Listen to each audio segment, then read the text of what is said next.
Welcome to this edition of Crystals of Experience from Kumar Bala. The subject for today is lateral thinking. I've already delved once before on this subject, but my students said that they had not had enough of it, and some of it was not very clear to them as concepts.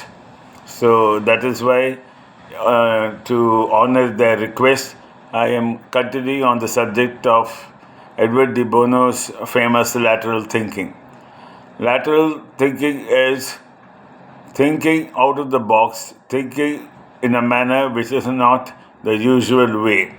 In fact, we used to joke when we the first person to do lateral thinking was the mother of the inventor of the aeroplane, the Wright brothers. When they wanted to go very fast to some place, the mother said, "Go and fly," and that set them thinking, and they produced the flying machine. In the same way, in so many aspects in our industry and in our lives, we always think in the manner which is usual, which is only the following the beaten track. We do not experiment or, like a child, try something different. We always fear failure, and the fear of failure ensures that we don't differ from what is acceptable and what is required. If there is a problem, especially if you take at home, if somebody is not showing up, then what do we do next? How do we go about it? What is the best way out? Generally, the homemaker comes up with the idea which is the best. Sometimes it may not be different in any way, but on the other hand, it is loaded with huge experience which nobody wants to play with. So on the other, if you go into industry and we find that some solution is that some solution is not available for a problem, we decide to go ahead and think of different ways. We go ask our guys to work on the suggestion scheme, throw up wild ideas which will can be shot down at any time. But from that, something would definitely click and cause a lot of savings for the company, and a long-standing problem will be removed. In fact, I used to admire the humor of Vivek, the late Tamil comedian, because he was an expert in lateral thinking. Whatever he said always was tongue in cheek. Whatever he said made huge sense after a while.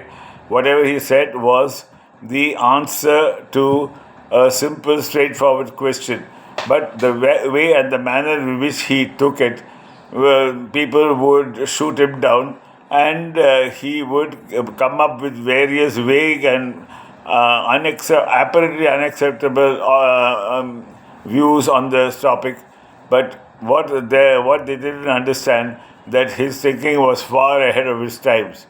We always remember and call people Muhammad bin Tughlaq, but the thing is that he was way above his time, because he wanted to avoid Delhi being the capital, because of the reason that it was right there in the north and in line with the attack of the marauders from across the Indus River.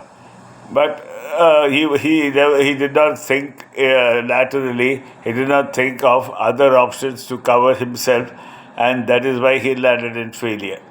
The basic idea in all these things is that we allow our minds to wander, we allow our minds to think, we allow our minds to take.